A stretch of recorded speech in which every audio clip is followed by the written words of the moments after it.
句你個不肖而嘈啊！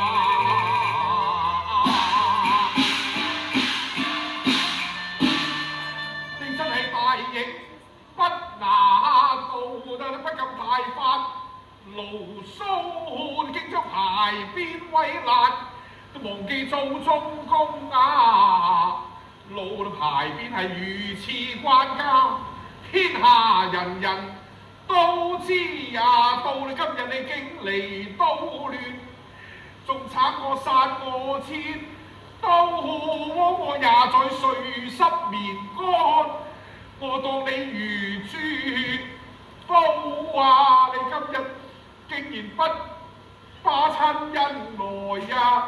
報你辜負我養育啊，佢老。